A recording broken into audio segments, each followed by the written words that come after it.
There are at least 51 different books that have upon their cover the name JRR Tolkien. But there's one book in particular that I don't think's anywhere near as widely beloved or even known about as it should be. And if you don't already know what this video is about and where I'm going with this, I really think the next hour might just make your day. I hope it does. The contents of this book are epic, enchanting, and inspiringly delightful. Get ready to have your mind blown by JRR Tolkien's letters from Father Christmas.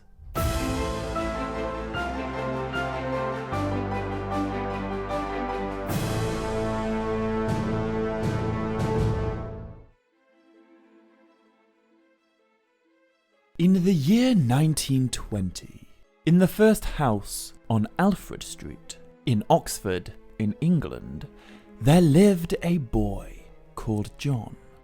And in that year, 1920, 3 days before Christmas, John received a letter with his name on it, despite being only 3 years old.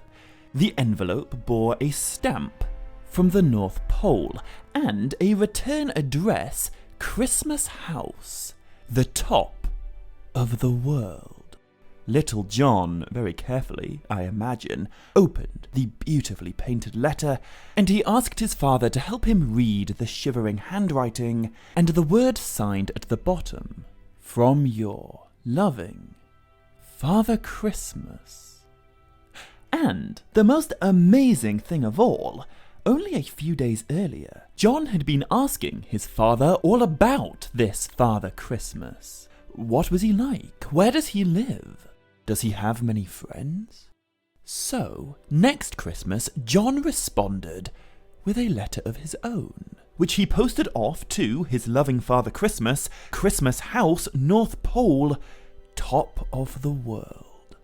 And thus began an annual correspondence that would go on to last over 20 years, a Christmas tradition of sending and receiving letters from Father Christmas and his colourful cast of friends with whom he shares the North Pole.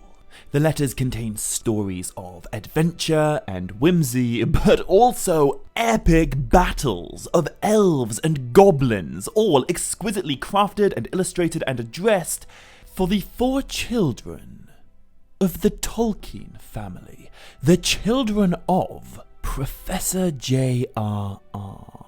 And over the years, these letters exploded.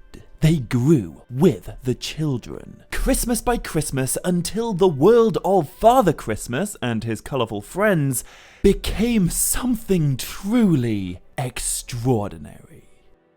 And there are moments in these letters, in these stories, where glimpses might be snatched of things that we would recognise in Middle-earth, but long before Middle-earth looked the way that we now know it to.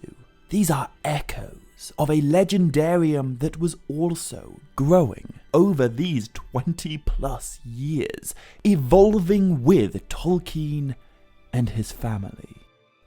So, let's dive into this staggeringly wholesome world of Christmas spirit and fatherly love, tales of magic and heroism and friendship, tales of Tolkien's. For the first couple of years, the letters were delightful, but relatively low-key. Or I suppose one could say they are the tip of an iceberg. They give us a few details about the character of Father Christmas. He's 1,927 years old, his birthday is Christmas Day, and he's a very busy guy. But in 1925, everything suddenly changed. This letter is amazing. It was addressed to John, now 8 years old, and also to his brother Michael, 5 years old. And not only does it contain a wonderfully whimsical story and beautiful watercolor illustrations, it also marks the introduction of a new character, a widening of this Christmas world. And following this letter, every single one is going to have at its heart this brilliantly Tolkienian friendship. A friendship between Father Christmas and his well-meaning but occasionally incompetent helper, the Great North Polar Bear. There are a few future Middle-earth friendships that these two seem like a bit of a blueprint for, but for the most part, it's Gandalf and Pippin who they really remind me of. North Polar Bear causes so many frustrations for Father Christmas throughout these letters, and Father Christmas complains so much to the Tolkien children about North Polar Bear's mischief and misadventures. And yet, over the course of these letters, it becomes undeniable that Father Christmas really does love his North Polar Bear. Very much indeed. And NPB, as North Polar Bear sometimes known, will learn his true name in a few letters' time, also writes to the children complaining about Father Christmas and defending himself. Sometimes he writes an extended PS, using a completely different handwriting style, of course. Sometimes he'll interject notes, thoughts, and explanations in the margins, but from this moment on, these letters are no longer only from Father Christmas. North Polar Bear is going to be an incredibly important character in these letters. One might even call him their chief hero. But just before I go into some of the escapades that these characters get up to between Christmases, I first want to talk about where in their lives the Tolkiens were while these letters were being written and received. By the time of North Polar Bear's introduction in 1925, Professor JRR and his wife Edith had 3 children: John, Michael, and little baby Christopher, as in the Christopher Tolkien, who would go on to give us so much of his father's unfinished legendarium later in life. And by this Christmas, JRR Tolkien was a 33-year-old professor. He began writing these letters when he was only 28, but by this point in his life, Tolkien had already constructed the origins of Beren and Luthien, the tale of Turin Turambar, and the fall of Gondolin. He'd survived the Battle of the Somme, along with a great deal more of the First World War. But he hadn't even started thinking about The Hobbit. He had the elder days of Beleriand on his mind, but not hobbits, or wizards, or magic rings. All of that would come a few years later, along with Tolkien's 4th and final child, his only daughter, Priscilla. And although these letters from Father Christmas began with Tolkien's eldest, John, it is Christopher and Priscilla who kept on writing. Their faith in and fascination with Father Christmas is the reason we have so many of these letters, 23 years worth, in fact. But anyway, according to these letters, what's going on in the North Pole? Well, for the 7 Christmases spanning 1925 to 31, the stories we get are what I would call shenanigans. They are really fun tales of whimsy and mishap, but the stakes are generally pretty low. In these earlier letters, there aren't any, great battles for the North, no alliances, no great armies of goblins. Just naughty but good-natured North Polar Bear causing problems, and kind but occasionally cranky Father Christmas having to fix them. I say the stakes are low. In his 1927 letter, Father Christmas told the Tolkien children that after his friend the Man in the Moon came down for a visit, North Polar Bear got him so drunk on brandy that he fell fast asleep, which allowed dragons to attack the moon, smothering it with their smoke and threatening to put out its light. But thanks to the terrificalist of all Father Christmas's freezing magics, the dragons were eventually driven away and the moon was made safe. And Father Christmas actually ends this letter by apologising to the Tolkien children.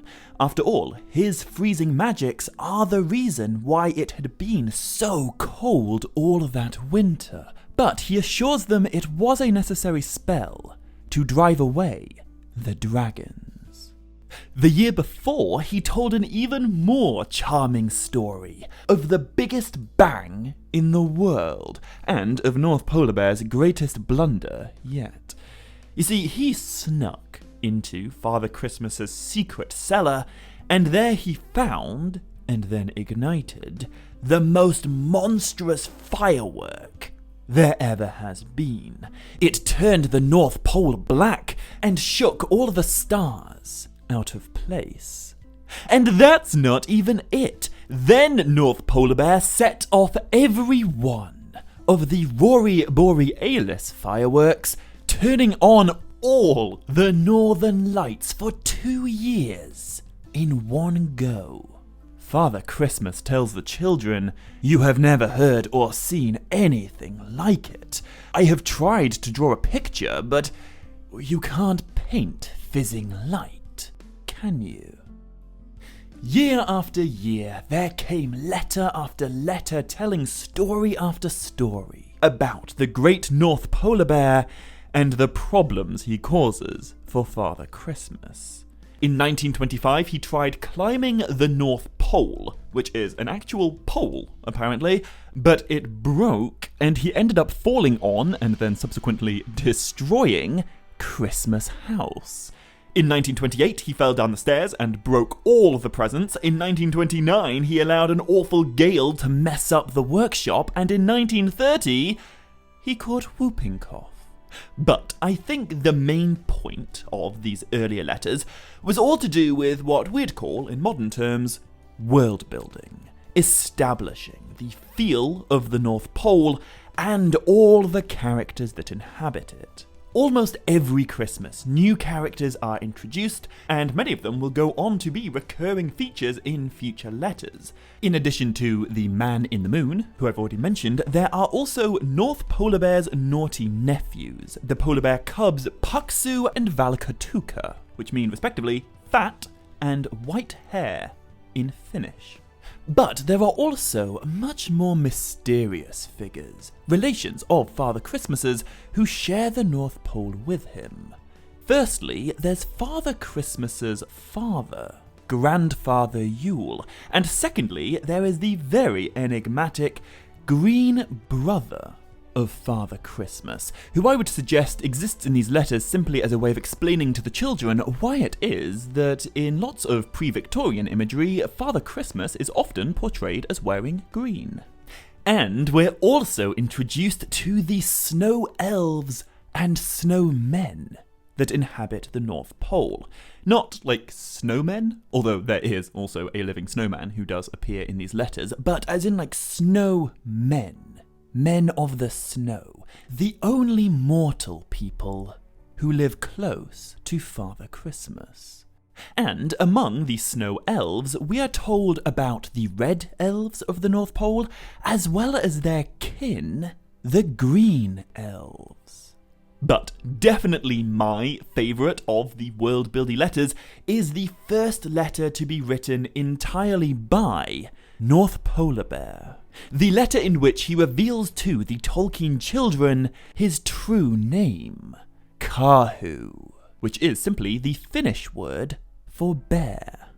His letter is riddled with spelling errors, which I find such a creative and endearing way of embellishing his character, but he also gives us our first explicit and irrefutable bridge to Middle-earth. You might already be thinking, some of these stories are sounding conspicuously familiar. Neither The Hobbit nor The Lord of the Rings even existed yet in Tolkien's mind, but already he's writing about a wise old man, hooded, bearded, and cloaked, with a kind yet prickly personality, and a stockpile of magical fireworks. Also, one of the first characters to be introduced in these letters is Father Christmas's loyal, salt-of-the-earth gardener. Samwise Gamgee won't enter Tolkien's writings for at least 11 years, but still, Tolkien is giving a position of honor in this world to a humble gardener, which is especially noticeable considering this is the North Pole, and in his own words, there is nothing to garden here except snowdrops and frost ferns. But without doubt, the clearest reference to Tolkien's evolving legendarium in these early letters is Kahu's explanation of the Arctic language. Firstly, if you're a language nerd, this is already pretty funny because the word Arctic comes to our language from the ancient Greek word Arctos, which means bear. And so when North Polar Bear says he speaks the Arctic language, what he's really saying is he speaks the language of bears. This was almost certainly, I think, an intentional language joke that Tolkien chose to put in there, despite the fact he knew his audience was 3 young children and a baby, who I'm guessing weren't intimately familiar with ancient Greek and thus probably didn't get the reference. Anyway, the real reason this is cool is because Kahu gives an example of his Arctic language to the Tolkien children. He writes, "Goodbye until I see you next, and I hope it will be soon," which in Arctic goes, Maramesta anivella tiento yaratonea, which is Quenya, the language that the entire legendarium of Tolkien was originally built as a vehicle for exploring. Quenya evolved a lot over Tolkien's lifetime, but in 1929, it looked like this. This is Arctic Quenya, the language of the High Elves of Valinor to the west of Middle-earth, and of the Christmas Elves from the North Pole. However, these lovely letters are not without any hint of sorrow. They began with John, the eldest, when he was only 3 years old, but by 1927, John had grown too big to be writing letters to Father Christmas, and Father Christmas laments it. He misses John's letters, and he fears that soon John won't even be hanging up a stocking anymore. But Tolkien was still writing these letters. And in the years that followed, holy Christmas, do they begin to get epic. In 1932, a letter arrived almost a whole month before Christmas, addressed to all 4 of the Tolkien children. And the letter was very short, but it bore troubling news. Kahu, aka North Polar Bear, had disappeared, and Father Christmas was beginning to get anxious. But 23 days later, on the night before Christmas Eve, a second letter finally came. A colossal letter telling an astounding tale of ice caves and warrior elves and goblin wars. And it all began with funny noises coming from under the ground. Father Christmas feared that it may be an earthquake, but Kahu suspected something quite different. So, at the end of November, he set off to test his hunch, but he did so without telling anyone where he was going. And then, he never came back. After about 2 weeks of worrying, Father Christmas was visited by a much older kinsman of Kahu's, old Mr. Cave Bear, whom Father Christmas hasn't seen in years. And Mr. Cave Bear's come all this way to deliver the message that Kahu is lost, trapped inside the dangerous caverns of the goblins. Turns out, even in the North Pole, there is trouble. Long ago, around 1454 apparently, there was a great conflict between Father Christmas's people and the goblins, but that war was decisively won by the goblins' greatest enemies, the Red Gnomes, who drove them far, far away from the North Pole. Now, in the 21st century, I feel like the mainstream representation of gnomes is relatively restricted to the garden variety, but just like the word Arctic, the word gnome also entered the English language in this context via ancient Greek, and it shares a root with the Greek word gnosos, meaning knowledge. And in 1932, when these letters were written, Tolkien was using this word, gnome, quite a lot in his ever-evolving Middle-earth writings. The word gnome was later replaced with what's now become a much more iconic word, but in all his earliest Silmarillion writings, the High Elves, with the greatest affinity for knowledge and crafting and deep matters, the elves whom we now know as the Noldor, were back then referred to as the gnomes. And even in, the actual published Silmarillion that came many, many, many years later, the Mannish word for wisdom, the name given by the first men to the mighty Noldorine lord Finwë Felagund, was gnome. So, even in these Christmas letters, I find it hard to believe Tolkien wasn't, at least maybe, imagining the High Elven Noldor, gnomes like Glorfindel or Feanor, when he was writing about these particularly elite goblin-fighting red gnomes of the North Pole. Anyway, when old Mr. Cavebear explains Kahu's predicament to Father Christmas, they set off together to hopefully find their kinda infuriating friend and to rescue him from the goblin tunnels. However, by the time they found Kahu in the deepest hole of the goblin caves, he was long and thin with hunger, and very unhappy with the goblins.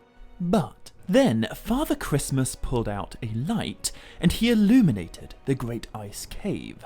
It might now be an abode of goblins, but it was not built by them. These were once the great halls of the ancient cave bears, built before the coming of men, with a capital M. And the cave bears decorated their walls with a great variety of pictures. In time, these pictures were added to by the men of the North Pole, and then eventually the goblins came and added their own scribbles, which Father Christmas finds nasty and strange, but Kahu used to invent a brand new alphabet, as one does, which he then shared with the children. He even wrote a short letter of his own using this new invented writing system for them to decode. Imagine getting language-based homework from your Father Christmas letters. I have to assume the Tolkien children enjoyed figuring out the puzzle. Anyway, that's not the end of this letter, nor the end of this story. You see, when Father Christmas and Kahu returned home, shortly before Christmas Eve, they found disaster awaiting them. Almost all the presents, everything for all the children in England, was gone. Stolen. There was nothing for any of the Tolkien children, and no time to make new toys. Kahu smelled goblins. And all those funny noises coming from under the ground, now they make sense. As long ago as summer, it would seem, the goblins have been burrowing secret tunnels from their caves to the Christmas workshop, and now they've taken everything. So Father Christmas comes up with a plan to get it all back. He puts on his green trousers, a gift from his green brother, for apparently goblins hate the colour green, and then he set off with Kahu back towards the ice caves to confront the goblins. But Father Christmas is not a fighter. Instead of engaging the enemy, he had Karhu blow special green smoke into the caves, which caused the goblins to shriek and run out the other end, where it turns out a great company of red gnomes was waiting. In the end, hundreds of goblins were captured, and many, many more were chased away into the snow. Father Christmas made the prisoners reveal where the stolen presents were hidden, and by Monday, everything was back to normal. The Red Gnomes promised that they would deal with the rest of the goblins, and that by New Year there wouldn't be a single one left in the North Pole. But Father Christmas wasn't so sure, and turns out he was right to doubt. Because the very next year, the Tolkien children received another, equally epic letter from their wintry friend, telling them that this year, the goblins have returned, and the North Pole has suffered its worst attack in centuries. Almost. There was no Christmas. According to Father Christmas, there came thousands of goblins. According to Karhu, millions. Throughout the long year, they'd mustered in the mountains, gathering all their wicked, wild, and angry friends during the summer, when Father Christmas's magic was at its weakest. And when they finally perceived that their time had come, the goblins attacked the North Pole like a storm of screaming demons. But their coming was not entirely without warning.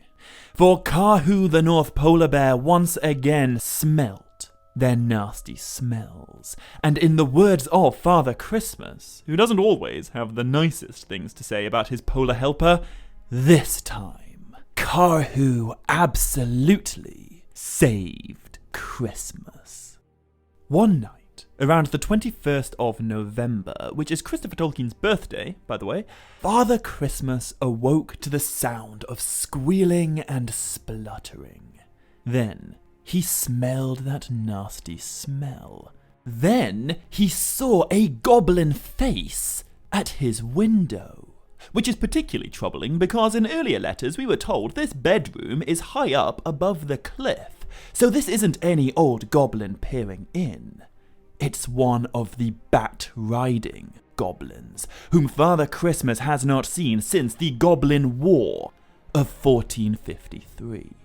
Within moments of waking up, he heard a terrific din begin downstairs, down in the cellars, down where all the presents were being kept. Father Christmas rushed to his stores, and when he got down there, he found 1,000 goblins and Karhu, squeezing them, squashing them, trampling and boxing and kicking them, launching them sky high. He was splendid, Father Christmas tells the children, and I enjoyed it very much, Karhu adds in the margin. But that was only the first battle. This conflict's gonna last over a fortnight, almost up to the very eve of Christmas. The attack in the cellars seemed to be no more than a diversion. Elsewhere, other goblins set fire to the Christmas stores, and they even captured several of the gnomes that were keeping guard down there. But when Karhu and a company of other gnomes arrived at the scene, 100 goblins were slain before their nefarious plot could be carried out. However, even after the fires had been extinguished and the cellars in the house had been cleared of the enemy, it was still just the beginning. Beneath a wintry moon, the ground was black with goblins. And so, Father Christmas was forced to do something he had not done in 400 years. He took down his great golden horn, Windbeam, it's called, from above the mantelpiece, and he sounded it. and the noise of this horn call carried as far and as fast as the north wind blows, summoning all the friends of Father Christmas to battle. Presumably, the man in the moon came back down, the green brother and grandfather Yule, Kahu, of course, and his nephews Paksu and Valkotuka, mighty gnomes, a great many snow elves, both green and red, snowmen, the snowman gardener, all came at the summons of Windbeam. And, fun fact, a horn called Windbeam is never actually mentioned in Tolkien's official Middle-earth writings, but in early drafts of The Lord of the Rings, which was of course not yet written, we are told that Windbeam was the name of the horn of Elendil, and the echoes of it can still be heard by Frodo as he climbs the slopes of Mount Doom.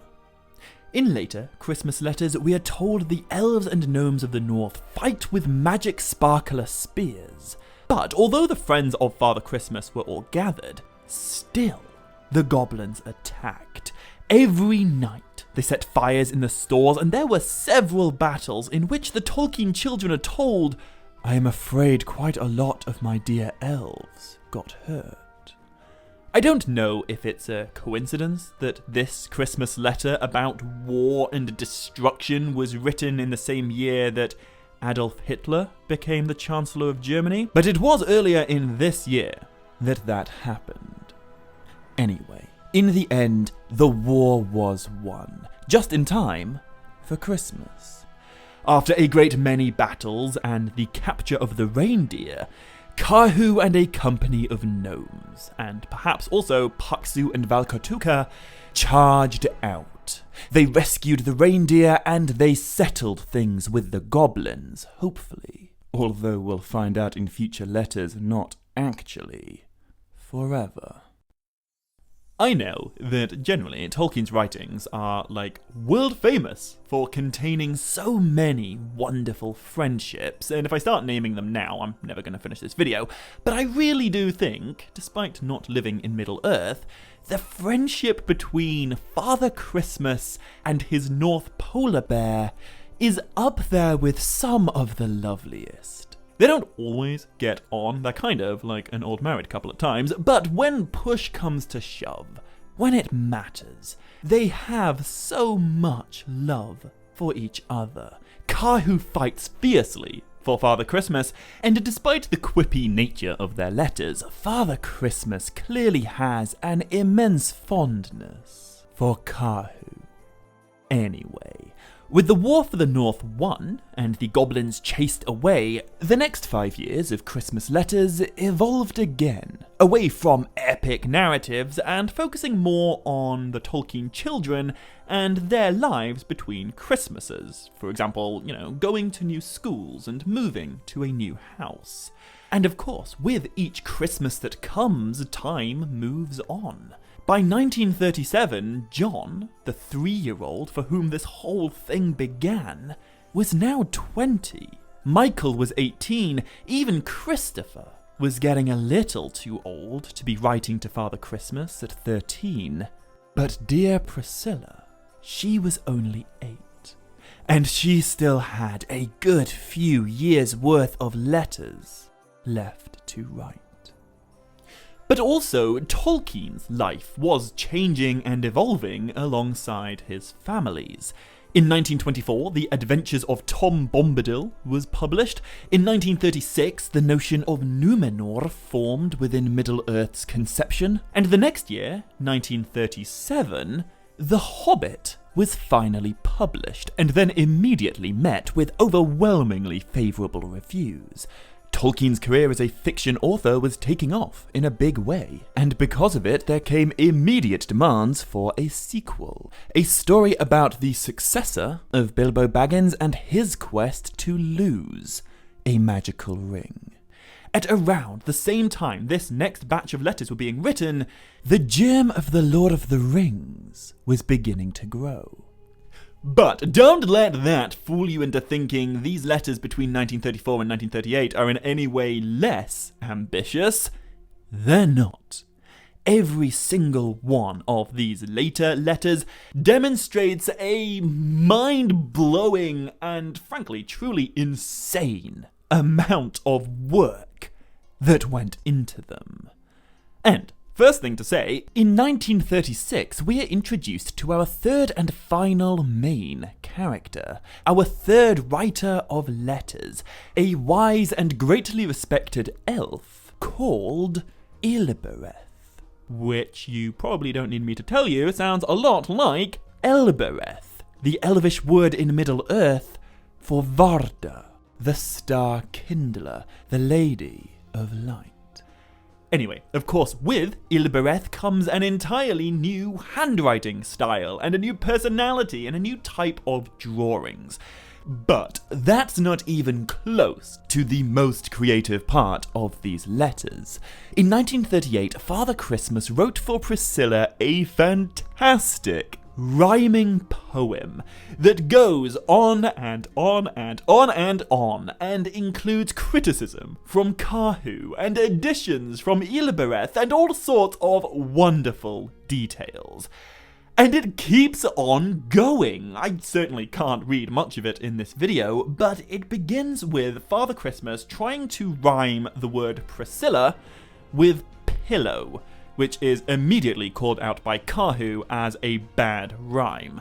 And so, Father Christmas defends his rhyming poetry in the form of more rhyming poetry.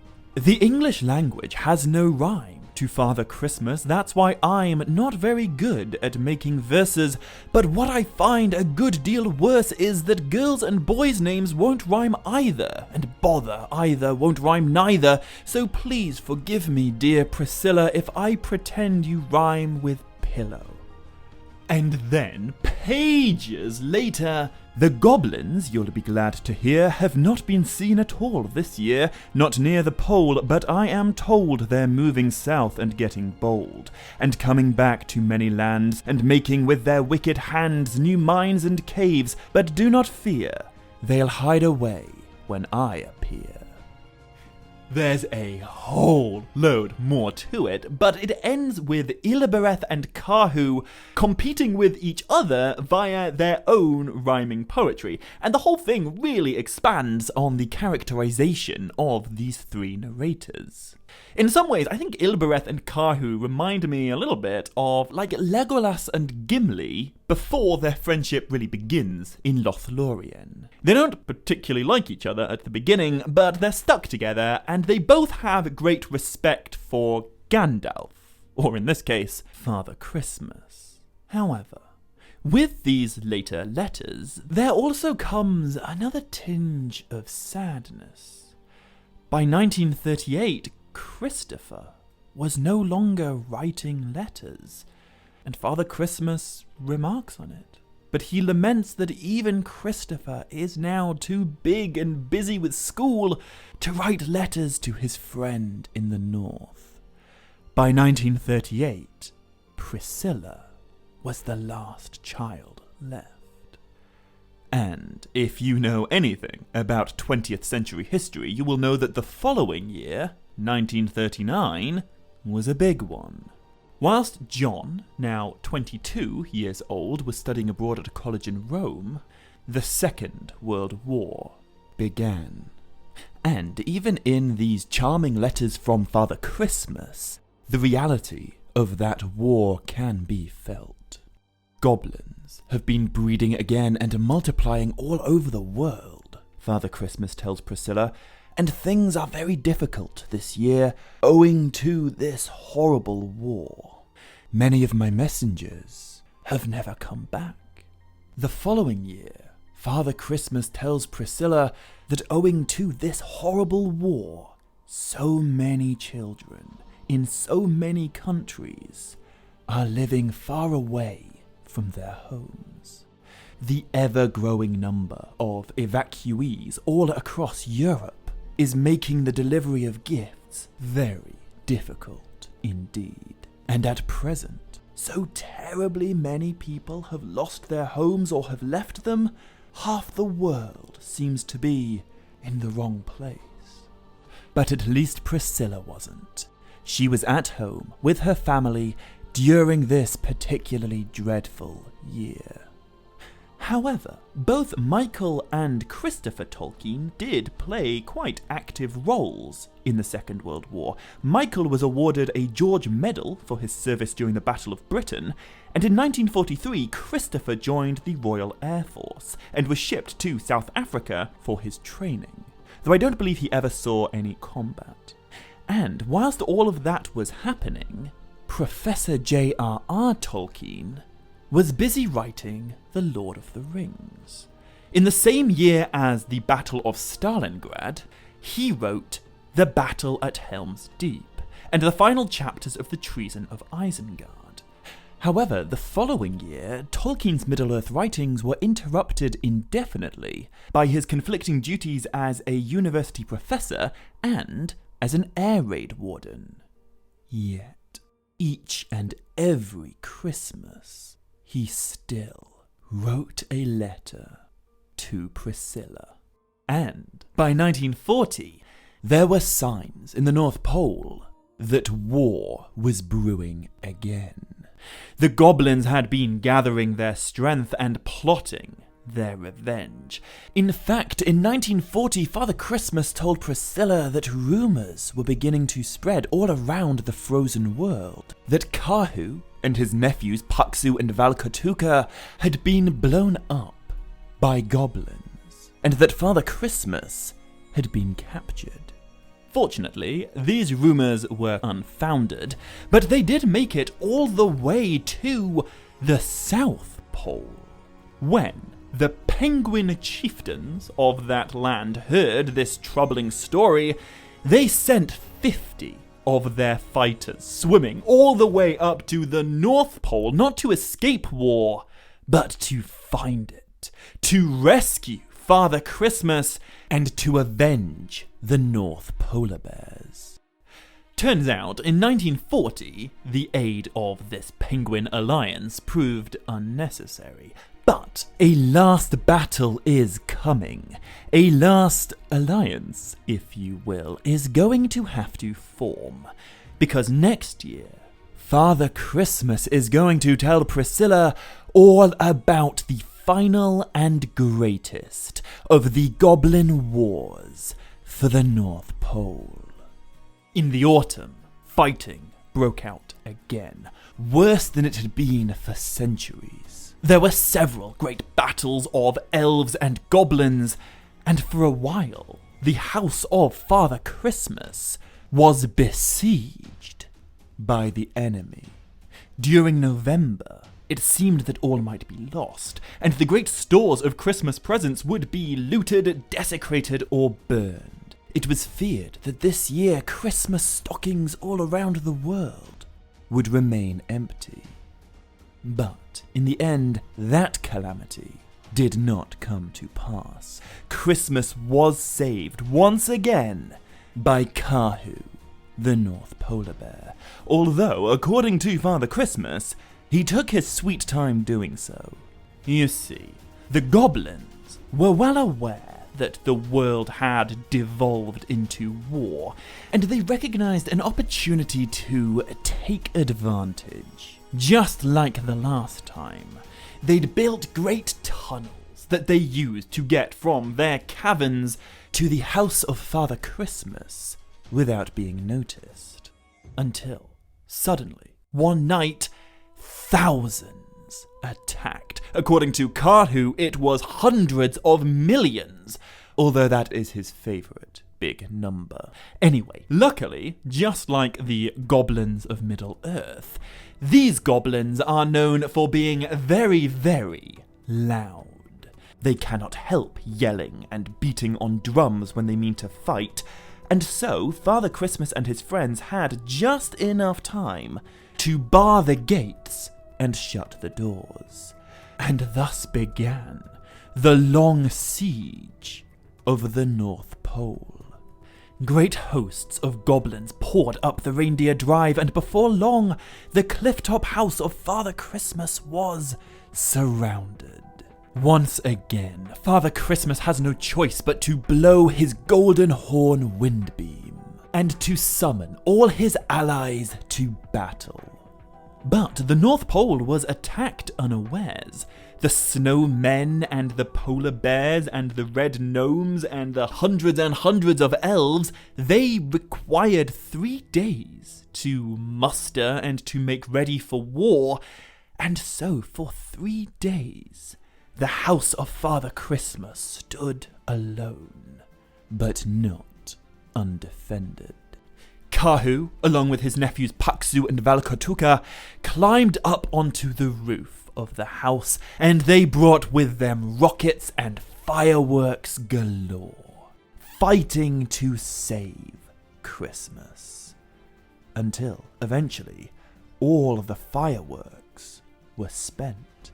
Many of the enemy had been slain by them, but more and more kept on coming. However, with their fireworks, the polar bears had achieved what they needed to. They'd bought 3 days. And so, when our last alliance of the North Pole arrived at the house of Father Christmas and found it surrounded by goblins, they saw that they were not yet too late. In the shadow of the North Pole, they fought for the fate of Christmas. This epic battle is talked about in a letter to an 11-year-old, so we don't quite get, like, Battle of Pelennor Fields type details, but we do know that the Christmas Alliance came up behind the goblins, and in the same moment they launched their attack on the enemy's rear hosts, the defenders of Father Christmas launched a sortie of their own, rushing out of the house to attack the goblin vanguard. And their charge was led by Kahu, wielding a blazing branch of fire in each paw. According to Father Christmas, he killed dozens of goblins. According to Kahu himself, millions. When the North Polar Bear is truly awakened with anger, the might of the goblins counts for nothing. Their arrows bounce off Kahu's fur or break upon his skin.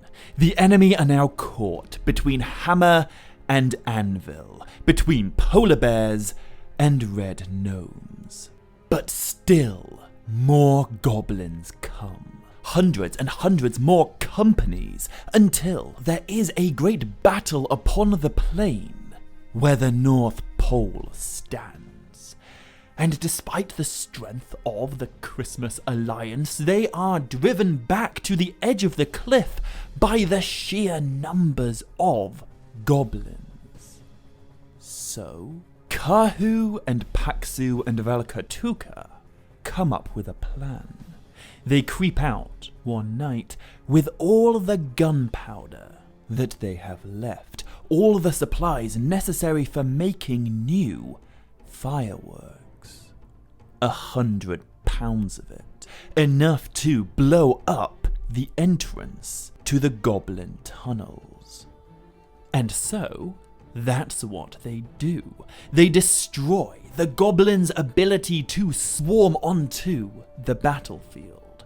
But their explosion also ends up cracking the North Pole and breaking it for a second time.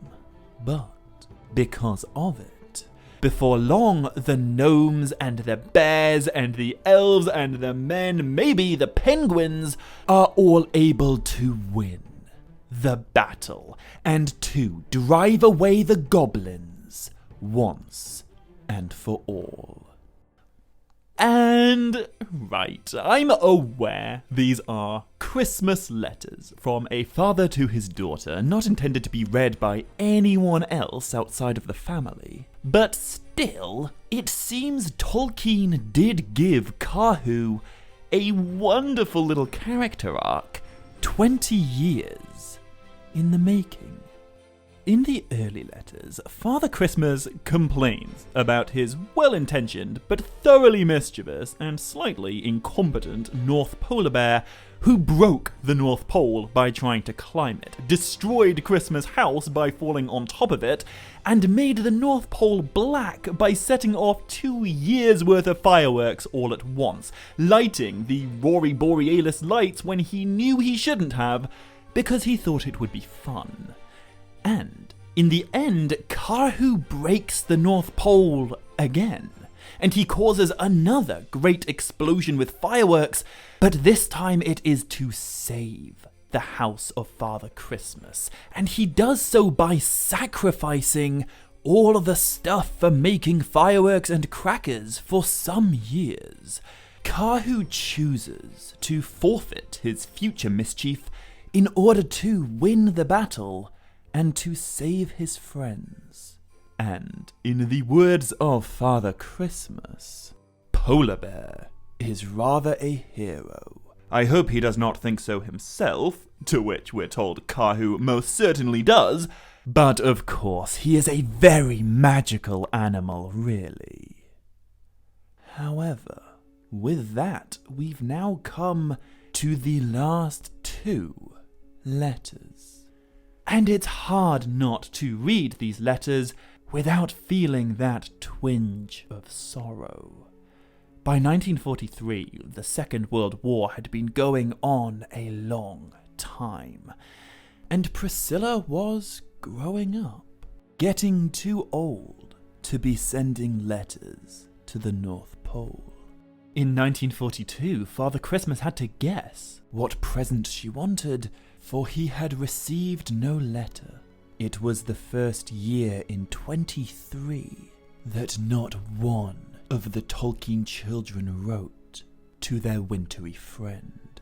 But he still wrote a letter for her. He laments, deliveries are more difficult than ever this year, with so many damaged houses and houseless people. But at least the goblins are quiet. It's been peaceful and merry in the North Pole, and Windbeam is thankfully back above the mantelpiece, gathering dust where it belongs.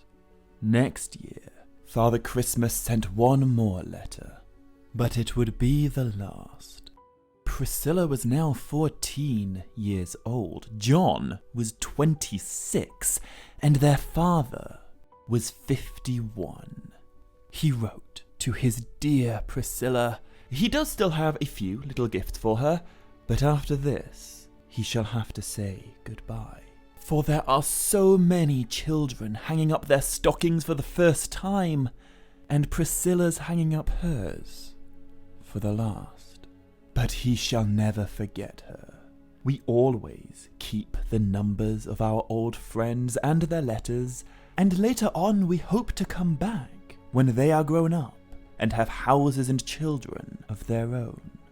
He asks Priscilla to give very much love from him to her brothers, to John and Michael and Christopher, and then he bids his dear friend farewell for the final time. It's hard not to wonder, what must Professor Tolkien have been feeling as he penned this final letter, knowing it was the end of a tradition he'd begun almost half of his lifetime ago. A tradition he'd put so much work and creativity and love into. I suppose we must all outgrow letters from Father Christmas eventually, but I like to think that for Priscilla and Christopher Tolkien particularly, their relationship with Father Christmas didn't really end with their growing up. The magic of childhood Christmas was made for them by the writings of their father. And the writings of their father only continued to mature and to evolve and to grow as they did. I'm sure you already know how Professor Tolkien's legendarium and Christopher Tolkien's life will become inexorably bound in the decades that follow these letters. But to a smaller and subtler extent, so too will Priscilla's. In the year following this final Christmas letter, Priscilla's relationship with her father's writings transformed. While Professor JRR was handwriting early drafts of The Return of the King, Priscilla, still only 14, helped her father by typing up the early chapters of Fellowship of the Ring. And until surprisingly late in the writing process, the character that we now know as Frodo Baggins was called Bingo Baggins, or Bingo Bolger Baggins by the 4th draft, named after a family of toy koala bears belonging to Priscilla. As The Lord of the Rings continued to develop into the story we all know and love, Bingo turned into Frodo, but whilst that change was being implemented, Priscilla was there, at the typewriter, helping her father. She wouldn't be writing to Father Christmas anymore, but she was still sort of writing with him, alongside him, as he constructed new and even more wonderful stories of goblins and elves, and unlikely friendships, loyal gardeners, epic battles, and wise old men with the most magnificent fireworks. And so, my dear friends, that is it. Tolkien Untangled will return. Subscribe to make sure you don't miss future videos. But for now, all that's left is for me to wish you all the happiest of holidays. And in the words of Father Christmas, by which I mean Tolkien, all my love and good wishes this Christmas. Tons of good wishes. And if you don't want them all, pass on a few. Until next time, Merry Christmas, Happy New Year, and Nevair Melanin.